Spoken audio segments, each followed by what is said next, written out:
और ये संत रामपाल जी भगवान, जिस चांद पे जाने के लिए तुमने इतने वर्षों से मेहनत कर रहे हो, इतने वैज्ञानिक लगे हुए हैं, लंबा सा रॉकेट बनाओ, है कितना तो वो जो है वो पॉल्यूशन कर देता है, जब उसको छोड़ते हैं तब दुनिया भर का तो धुआं छोड़ देता है।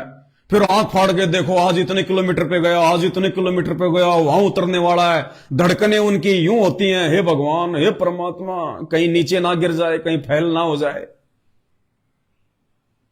और ये संत रामपाल जी भगवान, ये परमात्मा, ये वो समर्थ महाशक्ति है, ये इस धरती पे खड़ा खड़ा उस चांद को अपने हाथ से पकड़ के छोटा सा अपनी मुट्ठी में यूं यूं दिखा सकता है तुम्हारे को, बेटा ये रहा चांद, ये ले।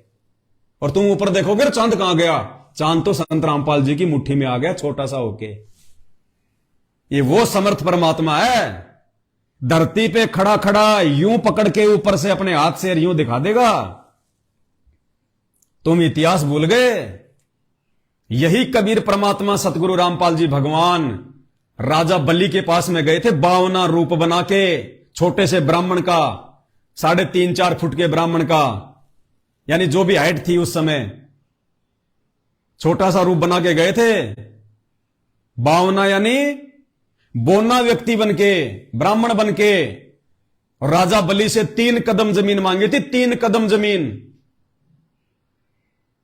2 कदम में पूरी दुनिया को नाप दिया, पूरी धरती को। तीसरा पैर रखने के लिए जमीन नहीं बची, 3 कदम में पूरी दुनिया नाप दी। फिर भगवान ने कहा कि बेटा तीसरा कदम कहां रखूं। राजा बलि नीचे गिर गया, बोले भगवान अपने दास के यहां रखो। तब उसको खुश होके उसको पताल का राज दिया था संत रामपाल जी ने, इस परमात्मा ने। विष्णु विष्णु विष्णु को तो पता भी नहीं था। ये 3 लोक के स्वामी, इस जो है विष्णु को तो मालूम भी नहीं था कि कौन चला गया 52 का रूप बना के।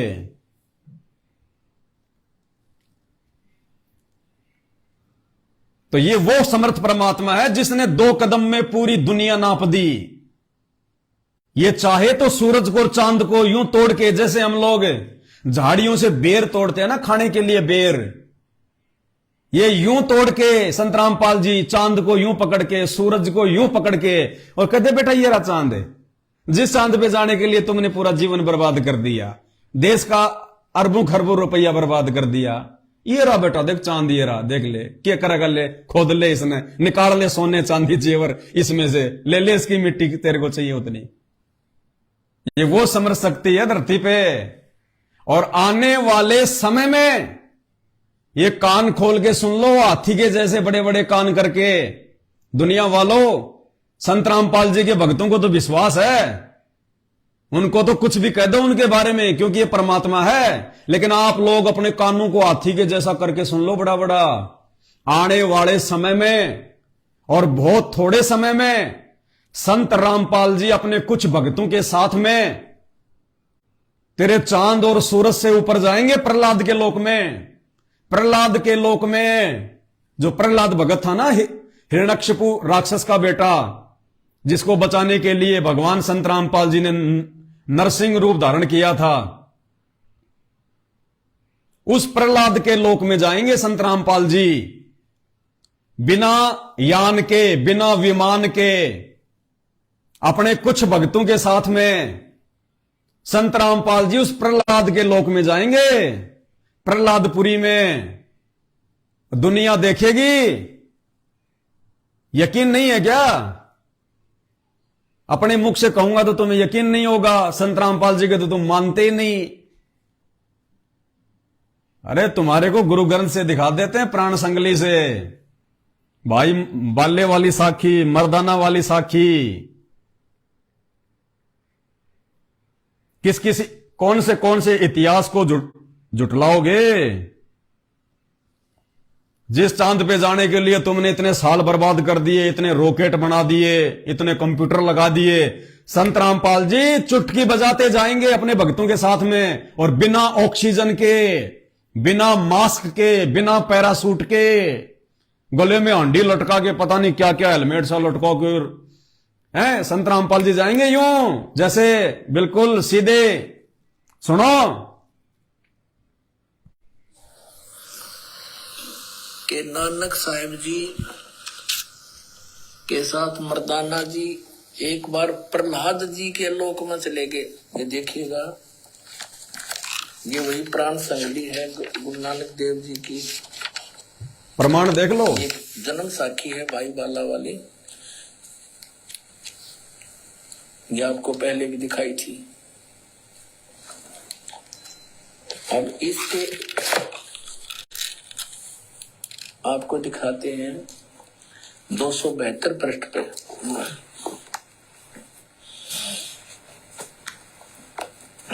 प्रहलाद भगत नाल गोष्ठी 272 पृष्ठ पे। तो प्रहलाद भगत थोड़ा सा समझा देता हूं। ये प्राण संगली में लिखा हुआ है जो सिखों की है।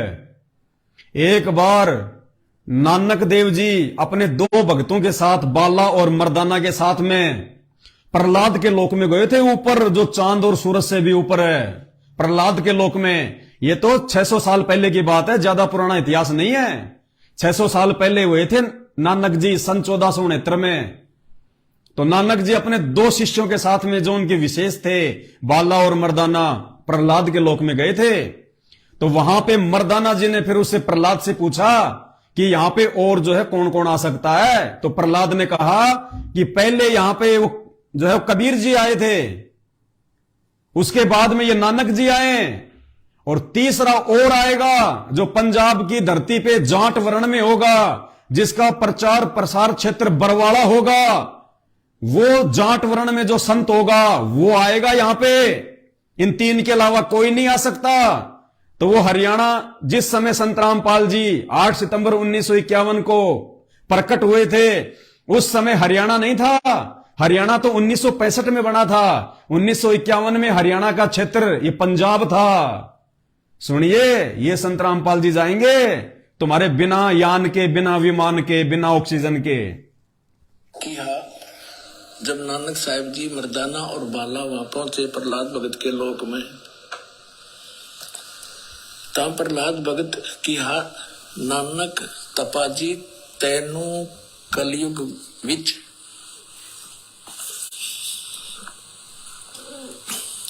राम जी ने बड़ा भगत कीता है, अतः आपके संजोग, आपकी संगति से बहुतियां का उपकार होएगा। तेरी श्री राम ने वड्डी नदर खोली है, तेरा वड्डा प्रताप होएगा।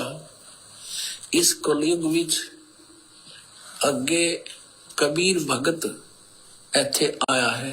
अब देखो, बिना ज्ञान के भगवान को तो भगत कह रहा प्रहलाद जी।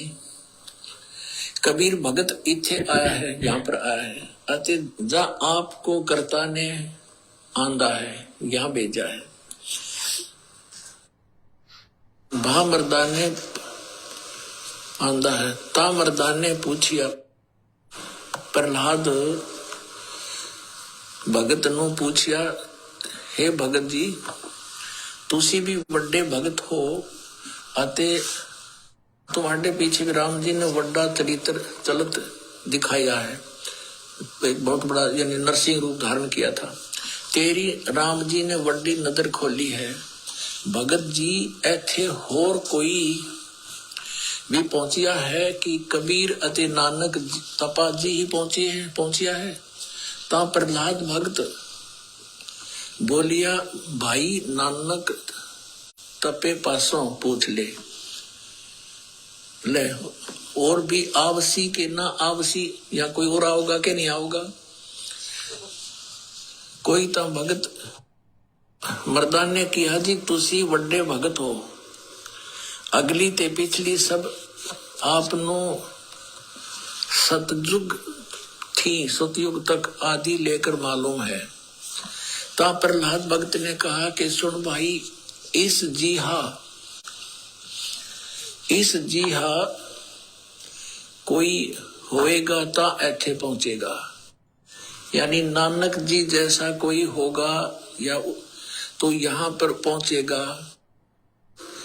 होरस दा ऐथे पहुंचण दा काम नहीं, होर आगे वड्डे वड्डे भगत होए हन, ਅਤੇ ਹੋਣਗੇ ਪਰ ਪਹੁੰਚਿਆ ਕੋਈ ਨਹੀਂ। ਤਾਂ ਫਿਰ ਮਰਦਾਂ ਨੇ ਪੁੱਛਿਆ, ਜੀ ਉਹ ਕਦ ਹੋਏ ਸੀ ਔਰ ਕਿਤੇ ਨੇੜੇ ਯੁਗ ਵਿੱਚ ਹੋ ਸੀ, यानी वो कब हो सी और कौन नेड़े तेड़े होगा या नजदीकी हो सी। ता प्रहलाद भगत की हा सुन भाई कलयुग विच होएगा और जद नानक तपा सचखंड जावेगा ता उस तो पीछे ये लिखा 100 वर्ष वरे। यहाँ लिखना यहाँ बोला था उसने सैकड़ों वर्ष के बाद। यहाँ इन्होंने वहां फिर 100 लिखना था, इसमें बस एक पर मात्रा होती 100 हो जाता। यहाँ पर 100 वर्ष, ये 100 वर्ष लिख दिया इन्होंने। उसी 100 वरे होसी अते एन्हा तेहा ते बगैर और कोई ना आवसी, यानी इन तीना के बिना यहाँ पर कोई नहीं आ सकता। ता मर्दान ने पूछिया, जी तीन केड़े हन। ता प्रहलाद भगत की हा भाई आगे कबीर होया है ते हुण नानक तपा हुआ है अते फिर ऊ होसी। ता मर्दान ने पूछिया, जी कबीर दुलाहा होया ते नानक खतरी होए अते जी ऊ किस वर्ण होएगा, वो किस वर्ण विच होएगा, यानी किस जाति से होएगा, ते किस धरती पर होएगा होसी और केड़े शहर ता। प्रहलाद भगत की हा भाई पंजाब की धरती ते और वर्ण जट वर्ण होगा, यानी जाट जाति में होगा। सतगुरु रामपाल जी भगवान की जय हो। और शहर बटाले, यो बरवाले का बटाला लिख दिया ना, यो था बरवाला, बरवाले में उसी। सतगुरु रामपाल जी भगवान की जय हो। बरवाड़े में होसी, बरवाड़े में जाट जाति में होगा, पंजाब की धरती पे होगा और बरवाड़ा में होगा। तो बरवाड़ा संत रामपाल जी का प्रचार प्रसार क्षेत्र। और 8 सितंबर 1951 को संत रामपाल जी गांव धनाना में आए, प्रकट हुए। उस समय हरियाणा नहीं था, 1951 में यह पंजाब क्षेत्र था। हरियाणा तो 1965 में बना है और उसके बाद में यह बटाला अर्थात ये बरवाड़ा उनका प्रचार प्रसार क्षेत्र। तो ये संत रामपाल जी बिना विमान के, बिना वैज्ञानिकों के, बिना रोबोट के, बिना ऑक्सीजन के ये प्रहलाद के लोक में जाएंगे, अपने भक्तों के साथ में पूरी दुनिया देखेगी। इनको ऐसे कोई भगवान नहीं मानने वाला। 1000 साल तक इनके जाने के बाद इनकी भक्ति ऐसे नहीं चलेगी। ये सह शरीर जाएंगे सतलोक में, पूरी दुनिया देखेगी। गए संत रामपाल जी, गए, हमारे भाग फूट गए, समय रहते भगवान नहीं माना, परमात्मा नहीं माना। दुनिया देखेगी इनको। और उनका प्रचार प्रसार क्षेत्र प्राण संगली में कौन सा बताया? बरवाला। और आज संत रामपाल जी का मूर्ख परिवार, संत रामपाल जी के मूर्ख बेटा बेटी भाई बंधु रिश्तेदार धनाना धनाना धनाना। संत रामपाल जी बाथरूम करने भी नहीं जाएंगे धनाना में। तो क्यों अपने सिर के बाल उड़ा रहे हो वहां पे टोकरियां डाल डाल के? बाथरूम करने भी नहीं जाएंगे संत रामपाल जी इन फर्जी आश्रमों में जो उनका परिवार बना रहा है, उनके जेल जाने के बाद जगह जगह अपने धार्मिक धंधे के लिए। क्योंकि शास्त्रों में उसका प्रचार प्रसार क्षेत्र एक ही लिखा है, बरवाला। धनाना नहीं लिखा हुआ कहीं पे, बरवाला बरवाला। ये तो अपने धंधे के लिए तैयार किए जा रहे हैं उनके परिवार के द्वारा। और ये मूर्ख संगत अपने कर्म फोड़ रही है वहां पे जा जाके। तो भाई धरती पे परमात्मा है, भगवान है, पहचान लो, बाद में रोओगे पछताओगे। हर महापुरुष के साथ में यहां पे यही हुआ है। और संत रामपाल जी यानी साध वचन पलटे नहीं, चाहे पलट जाए ब्रह्मांड। संत रामपाल जी ने सब कुछ संकेत कर रखा है। उनके रहते सहते पूरी दुनिया नहीं समझने वाली। उनके रहते सहते तो वो समझेंगे जो विशेष आत्माएं हैं, जो बड़ भाग्य आत्माएं हैं, वही संत रामपाल जी को समझ पाएंगी। उनके भगत बनने के बाद भी संत रामपाल जी के 90% भगत तो आज भी इनको परमात्मा नहीं मानते। आज भी इनके भगत परमात्मा दाढ़ी मूछ वाली काल्पनिक कबीर जी की फोटो को मानते हैं। कागज के टुकड़े को मानते हैं, और जून के महीने में उस कागज के टुकड़े का तो प्रकट दिवस मनाते हैं। और संत रामपाल जी का भी 8 सितंबर को अवतरण दिवस के नाम पे उनका जन्मदिन मनाएंगे, उनको मानुष मान रहे हैं। इसलिए संत रामपाल जी ने पहले संकेत कर दिया, ये अंतर्यामी भगवान है, साध वचन पलटे नहीं, चाहे पलट जाए ब्रह्मांड। और क्या कह रहे हैं संत रामपाल जी कि ये दुनिया तो आएगी, दुनिया तो भगवान मानेगी नहीं, लेकिन कब? जब ये दास यहां से चला जाएगा, उसके बाद मेरी मंडी बनाएंगे, मेरे मंदिर बनाएंगे, फिर क्या मिलेगा? टट्टू मिलेगा, टट्टू। और फिर गुरुजी कह रहे हैं कि इस दुनिया की, कि भाई इस दुनिया की आदत है बाद में जागने की, लेट जागने की, लेकिन गुरुजी अपने सत्सेवक बच्चों को इशारा करके कह रहे हैं कि सौभाग्य उनका, परम सौभाग्य उनका जो वर्तमान में जाग जाएंगे। तो वर्तमान में केवल सात संगत से जुड़े हुए भाई बहन जागे जो उनको भगवान मान के उनका प्रकट दिवस मनाते हैं। सुनिए, काम के काम आओगे यहाँ पे, पर ये जब आओगे जब ये दास डालेगा, फिर और मंडी बनाओगे, मंदिर काटेंगे, बेगन तार देंगे, फिर यहाँ के टट्टू होगा, कुछ भी नहीं होगा। अब संत चला जा, उसके जैसे वैद्य मर जा। अब जिंदा जब जीवित है, जब दवाई दो, नब्ज देखेगा, सारी विधि बतावेगा, तो बेड़ा पार होगा। और वो चला जा, फिर पाछा से उसकी मूर्ति बना लो, छोटा मंदिर बना लो, घंटी बांध लो, वो तो लाभ नहीं हो सकता आपको। तो ये हमारे अंदर बाद में जागरण की आदत है। वर्तमान में जो जागेगी वो बहुत भाग्यवान और पुण्य कर्मी प्राणी है। सात संगत वाले विशेष रजा है परमेश्वर की आपके ऊपर, ये उसकी कृपा बिना और आपके पुण्य कर्मों के संयोग बिना ये मार्ग मिला नहीं करता। ये जग बादल धुंध कामीन ना डरिए, जय मन चाहे राम को तो दासातन करिए। दासातन माने तो ये ज्ञानहीन प्राणी, चाहे वो भगत हो चाहे जगत वाले हो, ये तो ऊपर हाथ करके रोएंगे। कब? जब संत रामपाल जी यहां से सह शरीर जाएंगे, तभी हाथ खड़े करके रोएंगे कि हम तो उनके परिवार के पीछे मूर्ख बन के अपना जीवन बर्बाद कर लिया हमने तो भाइयों, ये सात संगति सतगुरु रामपाल जी भगवान अर्थात पूर्ण परमात्मा ने शुरू करवाई है अपनी पहचान करवाने के लिए। क्योंकि संत रामपाल जी खुद नहीं कह सकते कि मैं भगवान हूं, मैं परमात्मा हूं, मैं कबीर हूं। और गुरु को ही परमात्मा माने बिना, गुरु को ही भगवान माने बिना, गुरु को ही कबीर जी माने बिना हमारा मोक्ष नहीं हो सकता। मतलब संत रामपाल जी तो अपने आप को भगवान कहेंगे नहीं, और हम यदि उनको भगवान मानेंगे नहीं तो भाई गधे कुत्ते सुअर बनेंगे। इसलिए परमात्मा ने रहम बख्शा अपने बच्चों पे, और ये साध संगतियां शुरू करवा दी परमात्मा ने कि भैया कहां सो रहे हो, क्यों अंधेरे में तीर मार रहे हो? भगवान धरती पे आया हुआ है। ना मानने वालों ने तो श्री राम को भी नहीं माना, त्रेता में लड़ाई झगड़े किए उनके साथ में। ना मानने वालों ने तो श्री कृष्ण जी को भी नहीं माना, जहां तक कि वो भगवान थे। लड़ाई झगड़े किए उनके साथ पूरी जिंदगी, घर वाले उनके दुश्मन बन गए। और ना मानने वाले तो आज संत रामपाल जी को भी नहीं मान रहे, लेकिन जिन्होंने मान लिया वो अपना उद्धार करवा जाएंगे, अपना आत्म कल्याण करवा जाएंगे। ये परमात्मा है, इससे बढ़ के कुछ नहीं है। ये साइंस वाइंस विज्ञान तो छोड़ दो, ये तो कुछ नहीं है। 21 ब्रह्मांड, ये पूरी सृष्टि उस परमात्मा ने भीख में दे रखी है यहां के भगवान को, काल को, दुर्गा के पति को, ब्रह्मा विष्णु महेश के पिता को। कुछ नहीं है। ये परमात्मा एक सेकंड में क्या कर दे, एक सेकंड में क्या नहीं कर दे। ये साहिब से सब होता है, बंदे से कुछ नहीं। वो राई से पर्वत कर दे, फिर पर्वत से राई। ये बड़े बड़े डॉक्टर बन के अपने आप में पता नहीं भगवान समझ बैठते हैं। और दुनिया ने मुहावरे बना दिए, डॉक्टर भगवान का दूसरा रूप है, डॉक्टर भगवान का दूसरा रूप है। और जब डॉक्टर का भी इलाज नहीं हो पाता, उसको भी कैंसर हो जाता है, एड्स हो जाती है, भयंकर रोग लग जाता है, सारी दवाई ले लेता है डॉक्टर, अमेरिका भी चला जाता है, दूसरे डॉक्टरों से इलाज करवा लेता है।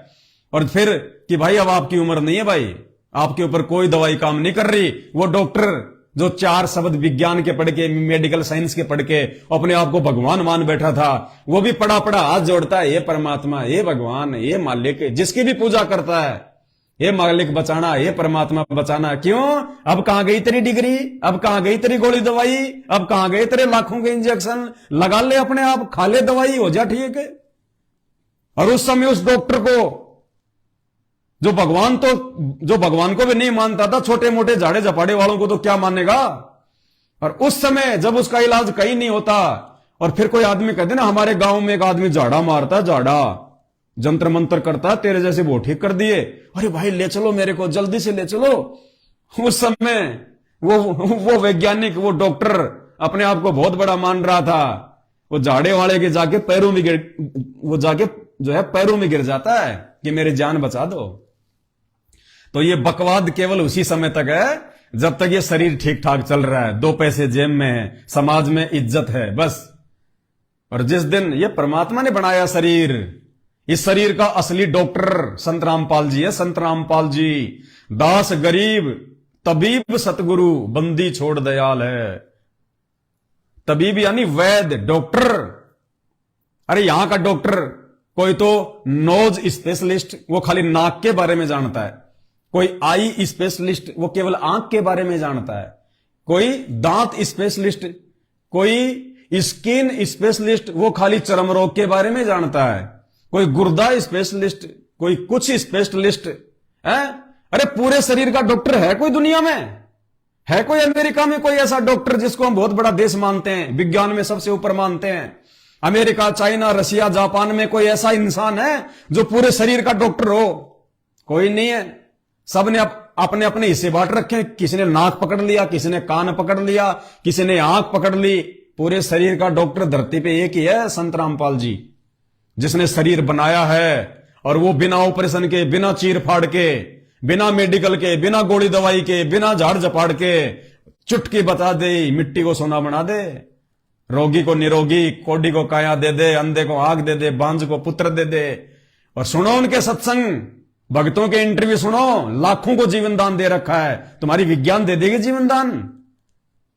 वो कल्पना चावला बेचारी अंतरिक्ष से वापस आ रही थी, धरती पे नहीं उतर पाई, उससे पहले मर गई। उसी विज्ञान के द्वारा बनाए गए उनमें जहाज में। तो ये विज्ञान खुद अपने वैज्ञानिकों को नहीं बचा पाई, दुनिया को कहां से बचा लेगी? और ये संत रामपाल जी पलकों पे रखेगा यूं। ये काल मौत हाथ नहीं लगा सकती संत रामपाल जी के भगत को। जिस दिन आप संत रामपाल जी का ज्ञान समझ के उनसे नाम उपदेश लेते हो, उसके बाद संत रामपाल जी आपको लिख के दे देंगे। अगर उनकी मर्यादा में रहोगे तो ये मौत आपको हाथ नहीं लगा सकती, जिस मौत से ब्रह्मा विष्णु महेश भी डरते हैं, 33 करोड़ देवी देवता भी डरते हैं। आम इंसान की तो औकात ही क्या है? वो संत रामपाल जी अपने मर्यादित भगत को गारंटी देता है, काल के दूत तो छोड़ो, धर्मराज हाथ नहीं लगा सकता, यमराज हाथ नहीं लगा सकता संत रामपाल जी के भगत को। ये वो परमात्मा है धरती पे। क्या कह रहे हैं सुन लो। कबीर परमात्मा के भगत के बारे में आपको सत्संग में बहुत बार बताया है। कबीर परमेश्वर की जो सत भक्ति जो करता है, उसके निकट काल के दूत, यम के दूत तो बहुत दूर की बात है, यमराज नहीं आ सकता और धर्मराज नहीं आ सकता। आए हैं सो जाएंगे ये राजा रंग फकीर, एक सिंहासन चढ़ चलो एक बंदे जात जंजीरे।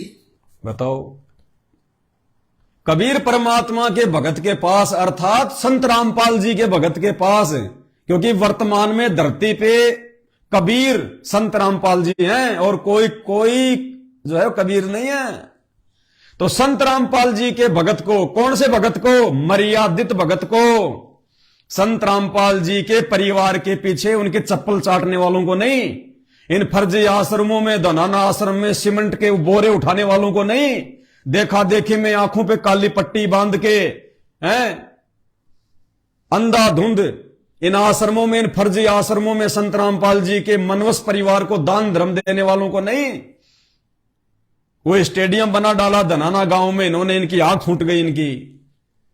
इनको नहीं बचाएगा परमात्मा। और जीता जागता उदाहरण आज से 5 महीने पहले, 5 महीने भी नहीं हुए, उसी धनाना आश्रम में जहां पे इन्होंने अपना काम चला रखा है, 3 युवा भगत ट्रैक्टर की मिट्टी से भरी हुई ट्रॉली के नीचे जो है दब के मर गए।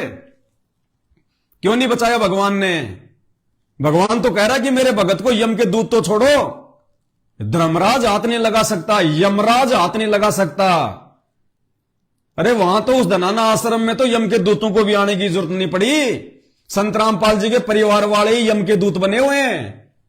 ट्रैक्टरों के नीचे दब दब के मर रहे हैं, यमराज के दूतों को भी आने की जरूरत नहीं पड़ रही।